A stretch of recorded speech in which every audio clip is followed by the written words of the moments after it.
McClell. And I'm Donna. And this is Ruger. He's got to get in on the act. Yeah. Today we're doing a review on the Martin Industries MHA 100 tire inflator deflator that we use at our store here in Knoxville, Tennessee.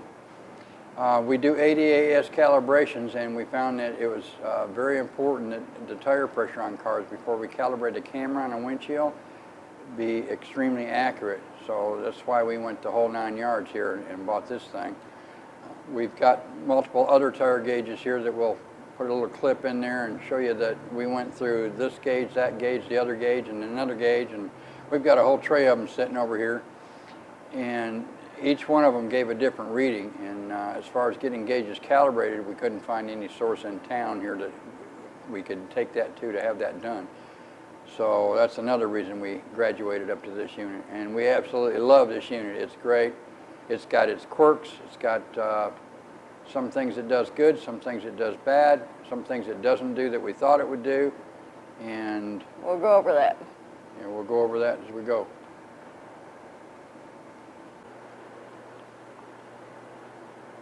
Okay, here's our new tire tool. We start out pressing the power button, and it lights up.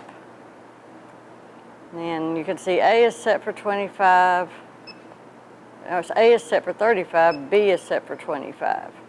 If you press these, now we're going to go press A, and we're going to set that for 44. Set. That. This is finicky. It's part of the glitchy part we talked about. Go back to B, go back to A, press A again maybe. Set. There, it worked. One beep means it's set. So we go back to B, and we're going to set that. I'm going to hit it twice. Set that for 30. And hit set.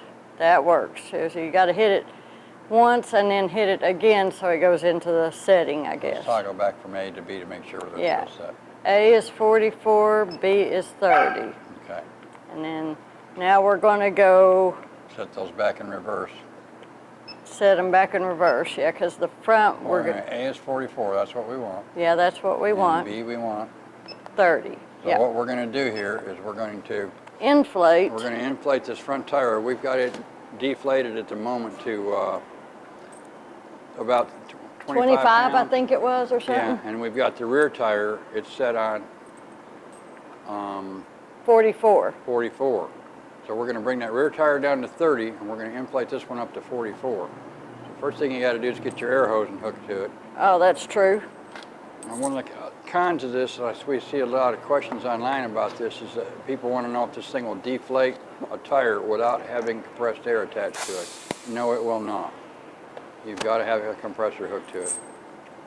Alrighty, okay. So now we're going to... Point that tool toward me. Okay. No. Put it down on the ground, but rotate it toward me. Like that? No. Rotate it counterclockwise. There you go. So I want to get it on the camera. Okay. Okay, so and then we got 44 now, or the setting is for 44.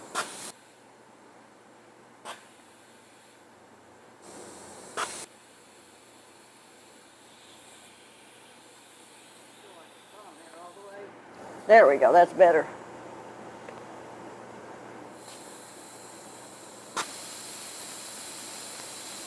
You know, our luck, the compressor's going to kick on here anytime and ground us all out.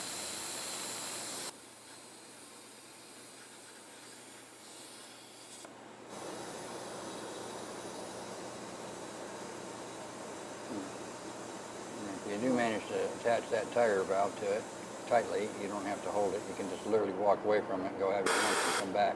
Okay, now it's going up.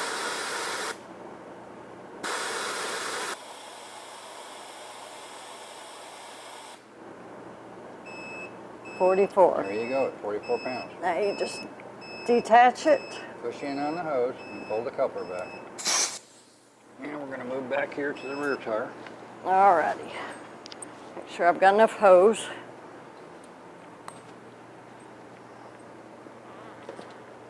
and this one should deflate. And this is the tire we've got 44 set in. to 44. We're going to bring it down to 30. That's adjusting it to the placard on the door. Oh, I forgot to put it to B. Ah. See, that didn't work too good. Okay, now we press B. Yeah, you can't change any of the settings once you've hooked it to a tire. Yeah, you have to unhook it to do any settings. Okay, there we go. Now it's deflating.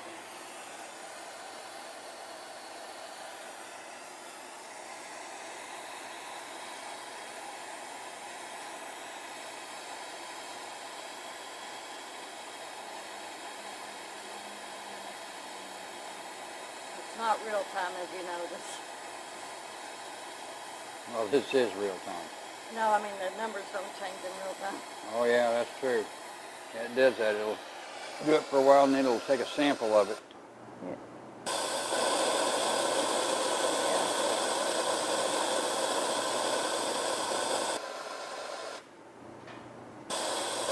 Almost. All done. And that's done. That's all there is to it. And you can do that unattended as long as you got a good connection on the tire. And that's pretty much it for a demonstration of it. We really like the tool. It works very well. The settings are finicky, as you saw us when we were setting it. It doesn't always do like the book reads. And The OPS, we are still working on figuring that out. yeah, the overpressure Overpressure setting. and the overpressure setting, that's made for when you inflate a tire like from scratch, from zero, and you're trying to get the bead to go onto the rim. And we don't really understand how that works. We've got it to work. Yeah, If you unhook it and then hook it back up, we've gotten it to work, but we don't feel it should work that way. right. But I'll tell you what, we'll cut this right here and we'll get set up to do that, and then we'll turn it back on. Okay, we're going to attempt to show you the OPS feature. We had a lot of trouble trying to figure it out, but this is the only way we could get it to do anything. You turn it on, you hit set twice, and then OPS is blinking up there. It says set, and you hit +E till you get the setting you want, and you hit set. Now, here's the tricky part. You hit set again. See, it says 10. You hit set again. It says 0, and I hit the plus.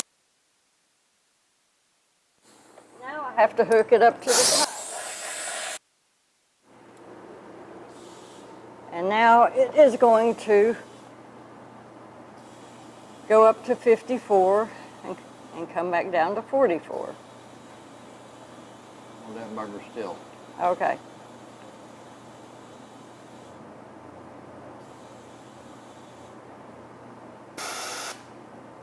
Now it's coming back down.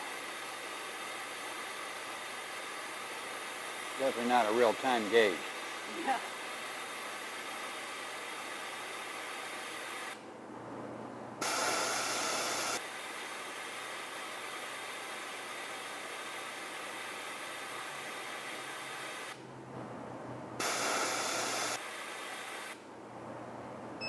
All done. And that's the only way we've been able to get the OPS setting to work. My theory was, I thought it was like when you're putting a tire on a new tire on a wheel on a tire machine. I thought that what it would do is take it up to the 55 after you set that 10 pounds OPS setting, and then bring it back down to your 44. So like we would set it for 54 on the OPS, adding the 10 pounds over the 44, and then it would bring it back down to 44 and we'd be done. But that's not how it's working out for us. That's all we know about it so far. Good luck. And if you've got any other ideas on how this thing actually is supposed to work, which we're pretty sure we're doing it totally wrong, give us a holler. We have not been able to have any contact with the tech support people. And there's no reviews online that we could no find. reviews online, which is why we're making this one. So put some comments in there, folks. And we'll talk at you later.